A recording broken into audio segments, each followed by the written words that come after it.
बिस्मिल्लाहिर्रहमानिर्रहीम। Today 14th of December 2020 और data structure के जो लेफ्ट ओवर टॉपिक्स हैं उनके साथ मैं आज जो टॉपिक डिस्कस कर रही हूँ ना, that is spanning tree. Basically अब आप देख रहे होंगे कि अब हमारे कुछ कुछ टॉपिक्स रह गए हैं, उनमें से भी मैं जो इम्पोर्टेंट है वो पहले कवर करवाऊंगी ताकि आप लोग रिवीजन स्टार्ट कर दो। एक होता है जी ट्री और एक होता है ग्राफ। इन दोनों में फर्क क्या होता है? जो आपका होता है ना ट्री, उसमें जो असल डिफरेंस होता है ना कि जो एक से ज्यादा पाथ अवेलेबल होते हैं। ग्राफ में एक एक नोड से दूसरे नोड में मल्टीपल पाथ अलाउड होते हैं, जबकि ट्री में मल्टीपल पाथ अलाउड नहीं होते। अब एग्जांपल मैं कुछ इस तरीके से दूंगी, मसलन ये कि आप ये देखिए, मैंने आप लोगों के लिए एक डॉक्यूमेंट खोला था, आई होप कि वो चीज समझ आ जाएगी। अब आप ये देखें, ये ग्राफ है, राइट।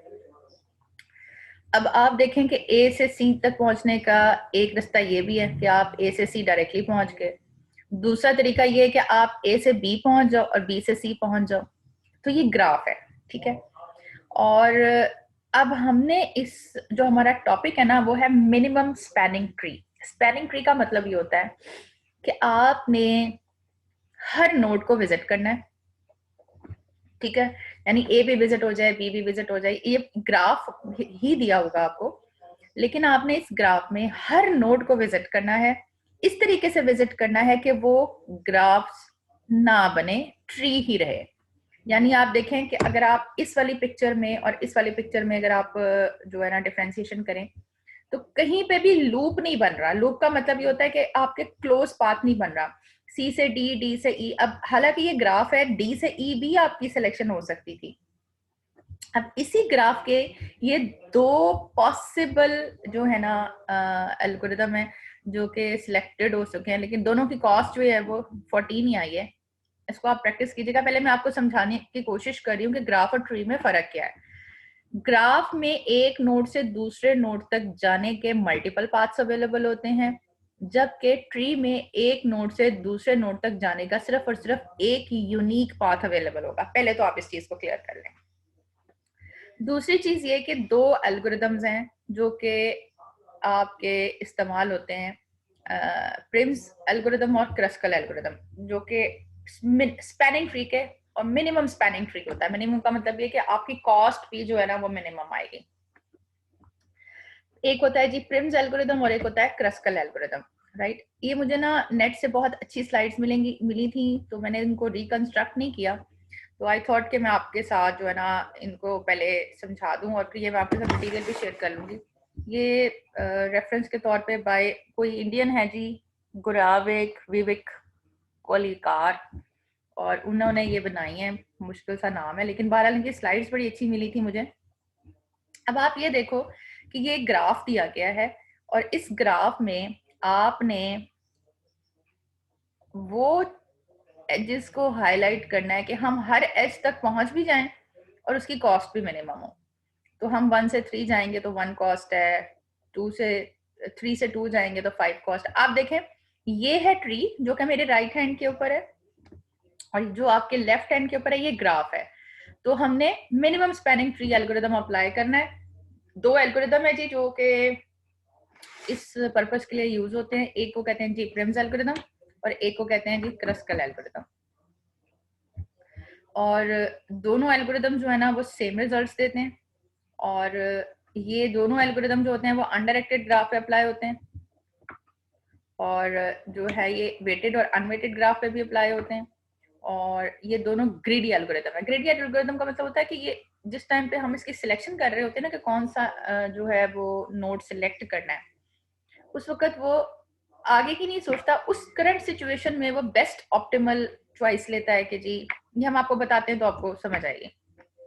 इसको सबको छोड़ दें। अब आप ये देखें कि आपके पास ये एक ग्राफ है जिसमें आपको नोड्स नजर आ रही हैं, A B C D E F G और एच, ठीक है। ये सारी नोड्स हैं और आप हर नोड के साथ देख रहे हैं कि कॉस्ट इन्वॉल्व है।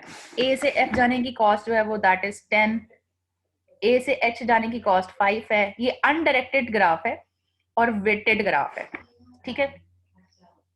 तो वेटेड ग्राफ भी है, अनडायरेक्टेड ग्राफ है, और जहां पे मैं जो एल्गोरिथम अप्लाई कर रही हूँ ना, उसका नाम है फिलहाल क्रस्कल एल्गोरिथम, ठीक है जी।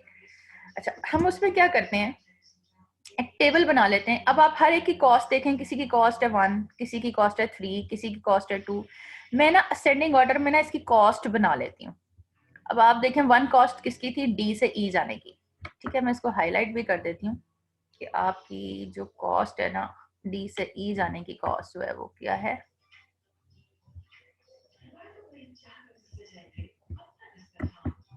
ये इसका हाइलाइटर ऑन हो जाए तो मैं ये देखें, ये वाली कॉस्ट, ठीक है जी। ये ई के डी से ई जाने की कॉस्ट कितनी है आपकी, 1 यूनिट, आपने यहाँ पे लिख लिया। उसके बाद और बताएंगे कॉस्ट क्या है, 2 किसकी कॉस्ट है। आपको 1 के बाद जो नंबर नजर आ रहा है दैट इज 2। तो 2 कॉस्ट किस किस की है, जी से डी या डी से जी जाने की कॉस्ट जो है वो 2 है, ठीक है जी। इसको मैं थोड़ा सा और बड़ा कर देती हूँ ताकि आप लोगों को जो है ना स्क्रीन पे ये चीज विजिबल हो। आप लोग मोबाइल पे देखते हो तो ये चीज मेरा ख्याल है ज्यादा विजिबल होगी आप लोगों के लिए। अब आप देखिए इस पूरे ग्राफ में 1 कॉस थी, 2 कॉस थी, 2 मुझे कहीं और नजर नहीं आ रहा, 3 कॉस देखें कहाँ कहाँ पे है। एक ये है, ठीक है जी, जी से ई, एच से जी, एक एफ से सी। अब अच्छा, डायरेक्शन क्योंकि इसमें इतनी बॉर्डर नहीं करती, तो सी से एफ भी कॉस्ट वही आप काउंट करेंगे, सी से डी। तो ये आपके पास 1 2 3 4 कॉस्ट आ गई, ठीक है। उसके बाद 4 कॉस्ट कहाँ कहाँ पे थी, इस तरह हमने हर एक की ना एक अपना टेबल बना लिया। आप मिनिमम कॉस्ट से सिलेक्ट करते हो, ठीक है जी। मिनिमम कॉस्ट 1 थी, आपने इसको सिलेक्ट कर लिया, राइट। अब आपने देखना है कि उससे बड़ी कॉस्ट क्या थी, 2, फिर आपने इसको सेकंड स्टेज के ऊपर 2 को भी सिलेक्ट कर लिया। कीप इन माइंड कि कोई भी ऐसी नोड सिलेक्ट नहीं होगी जिससे आपका क्लोज पाथ बन जाए। जैसे जी से ई जो है ना, आप 3 सिलेक्ट नहीं करोगे। क्यों नहीं करोगे, क्योंकि आप देख रहे हैं कि ये लूप क्लोज हो जाएगा और वो फिर एक ट्री नहीं रहेगा। ये जो आपका क्रस्कल एल्गोरिथम है ये अप्लाई होता है ट्री के ऊपर, यानी ये ग्राफ से ट्री में कन्वर्ट करके देता है।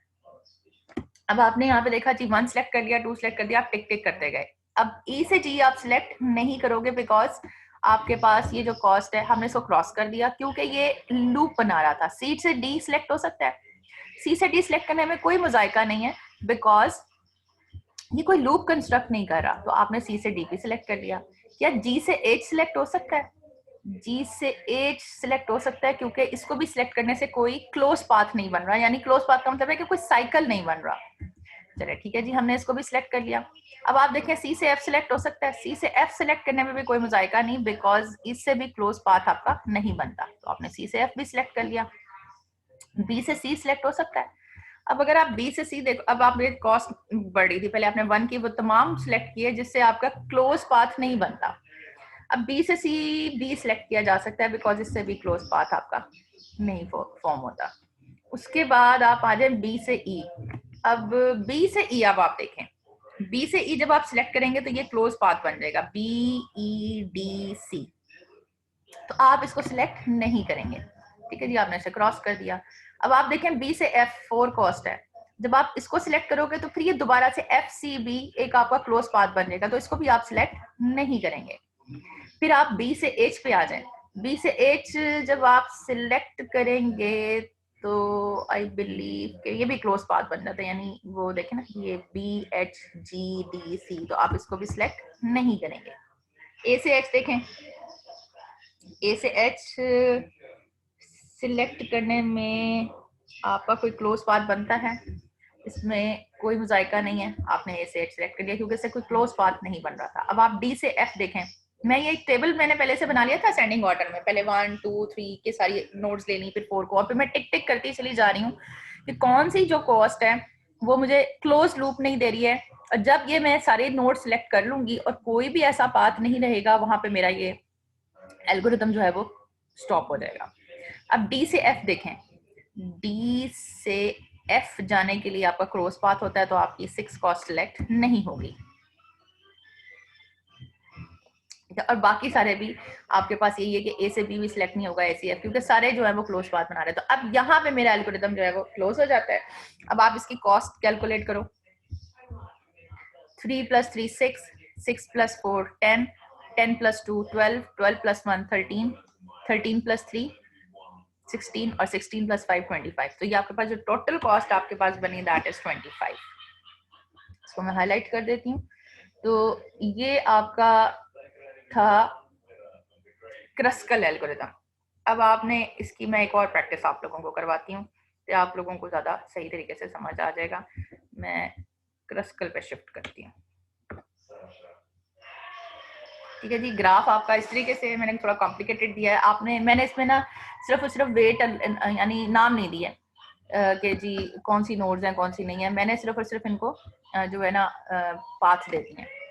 तो वैसे आपने वो टेबल बनाएंगे ना, तो मैंने जरा कॉम्प्लेक्स सा लिया ताकि आप लोगों को दोनों चीजें जो है ना वो समझ आ जाएं। अब अगर आप इस पूरे ग्राफ को देखो तो ये आपके पास एक ये नोड है, ठीक है जी, एक ये नोड है जिनको मैं हाईलाइट कर रही हूँ, और इस नोड से इस नोड को जाने की कॉस्ट 9 है, इस नोड से इस नोड को जाने की कॉस्ट 4 है, इस नोड से इस नोड को कॉस्ट जाने की 2 है, एंड सो ऑन। ठीक है ना। अब इस पूरे में देखें मिनिमम कॉस्ट कितनी है।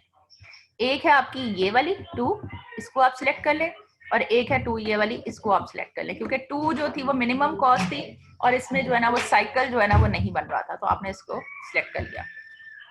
अब आप देखिए कि इस पूरे ग्राफ में 3 कहीं कॉस्ट आ रही है, तो आपने देखा कि 3 पूरे ग्राफ में कहीं कॉस्ट नहीं आ रही। फिर उसके बाद देखिए 4 कॉस्ट आ रही है। अब आप देखें 4 कॉस्ट एक तो यहाँ पे आ रही है, इससे आपका पाथ क्लोज नहीं बनता। एक आपके पास 4 कॉस्ट ये है, और पूरे ग्राफ में 4 कॉस्ट ये 2 ही हैं, तो आपने इन दोनों को सिलेक्ट कर लिया इससे, क्योंकि आपके पास क्लोज पाथ कहीं भी नहीं बनता। अब आपने 5 पे आना है। जनाब 5 आपका किधर है जी, एक 5 ये है आपका, एक 5 आपकी पाथ ये है, एक 5 पाथ आपका ये है, और मुझे कहीं पे 5 नजर नहीं आ रहा। मैंने ये भी था 5, सॉरी ये वाला था, मैंने इसको सिलेक्ट कर दिया। अब आपने देख 6 सिलेक्ट करना है। ठीक है, तो 6 जो है ना, एक आपके पास 6 ये है, ठीक है, ये वाला 6 सिलेक्ट नहीं होगा बिकॉज ये वाला जो पाथ है ना वो आपका क्लोज्ड बना रहा है। ठीक है ना। अगर मैं इसको हाईलाइट कर दूं तो ये वाला आप सिलेक्ट, क्योंकि ये जब आप इसको सिलेक्ट करोगे ना तो ये आपका क्लोज पाथ बन जाएगा। ठीक है ना, तो ये आपने सिलेक्ट नहीं करना। ठीक है, अब ये वाला 6 है, ये भी सिलेक्ट हो सकता है बिकॉज इससे भी क्लोज पाथ नहीं बनता। आपने इन 3 6 में से 2 को सिलेक्ट कर लिया, बाकी को छोड़ दिया। अब आप 7 पे आ जाओ। ये वाला 7 भी सिलेक्ट नहीं हो सकता, ये वाला 7 भी सिलेक्ट नहीं हो सकता, और ये 2 ही 7 थे। ठीक है, 8 पे आ जाएं। 8, ये वाला 8 था, ये सिलेक्ट नहीं हो सकता बिकॉज ये क्लोज पाथ बना रहा है, ये भी 8, तो यहाँ पे आपका एल्गोरिथम क्लोज हो जाता है। और जब आप ये 5, ये सारी की सारी कॉस्ट है ना, ये जो हाईलाइटेड हुई है इनको प्लस करोगे तो ये कॉस्ट देगा 44। ये था जी आपका क्रस्कल एल्गोरिथम। नेक्स्ट वीडियो का साइज बड़ा हो जाएगा तो मैं नेक्स्ट में आपको प्रिम्स एल्गोरिथम जो है ना वो एक्सप्लेन करती हूँ। Thank you.